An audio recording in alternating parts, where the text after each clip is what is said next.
So, Chairman, Presidential Task Force, Honorable Ministers for Health, ladies and gentlemen of the media.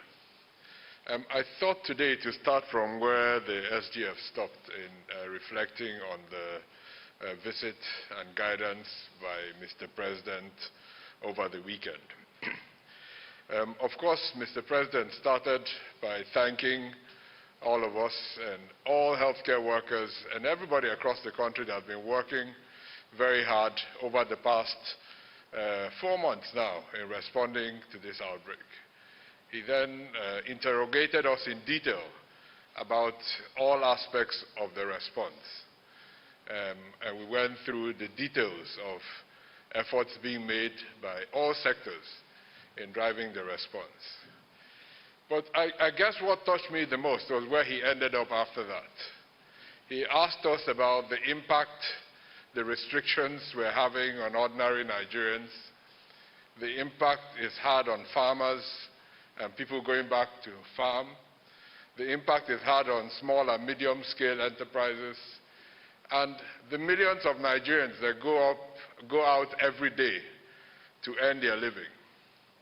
He reminded us on our socio-economic circumstances in Nigeria and what we are able to do as a government and what we are not able to do, and why we had to reinvigorate our efforts to get this outbreak under some level of control so that people can get back to their livelihoods, recognizing how important those livelihoods are, particularly in our own context.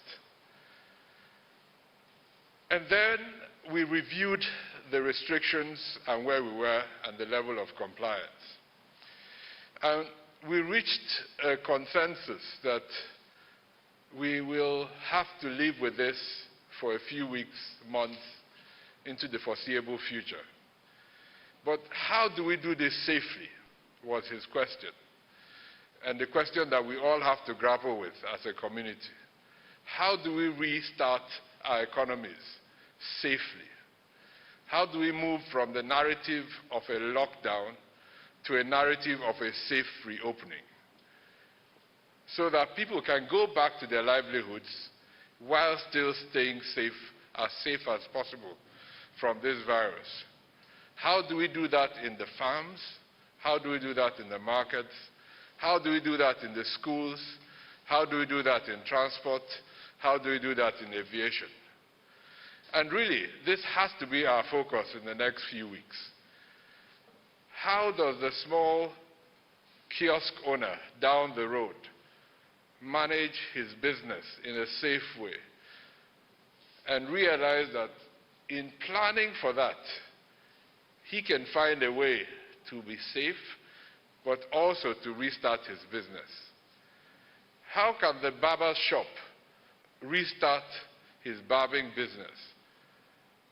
How can the services that the salons restart their businesses safely? There are no easy answers to any of these, and the answers cannot all come from NCDC or from any of us. We can provide very broad guidance, but I was happy to hear the efforts being made by the aviation industry, the detailed thinking that has started to happen in order to eventually restart. Similar conversations are going on in education. I've been privy to some of that. It will be much easier for Mr. President in 2 weeks' time if we go back to him, not with a narrative of do I open the lockdown or not, but with a narrative that in the event that we are ready, that the time has come, this is the preparation we have made as an industry. These are the new guidelines we have come up with in order to reopen safely. This will make his decision a lot easier. But it's not just the big industries. The aviation industry, the education industry, education sector are very well regulated contexts. So it's a little bit easier to make those decisions. I think the hardest questions for all of us would be how do we make our small and medium-scale enterprises, where We can't regulate every man that sells recharge cards on the roads, every small kiosk, every small barber. How do we make those businesses safe for all of us? And that is where the term taking responsibility goes beyond a catchphrase. It really is about how do we do this collectively.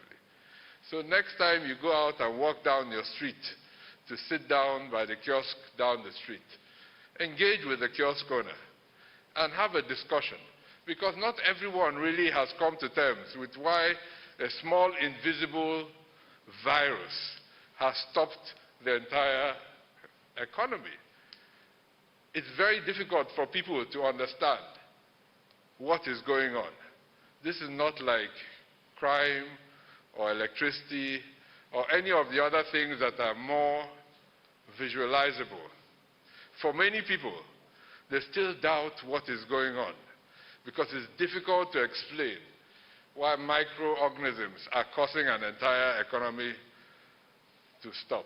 So we need all of us to re-engage with our populations, our people, our churches, our communities, our mosques, our businesses, our schools, our transporters, whoever we are communicating with, is how do we plan for the new world for now? How do we plan and engage to live safely with COVID-19? This is really at the heart of what Mr. President was thinking and talking about as we met him this weekend. And it should drive our own thinking conversations as we plan on how to manage the next 2 weeks as we continue in phase 1, but really then plan for how to reopen the rest of the economy safely. Thank you very much.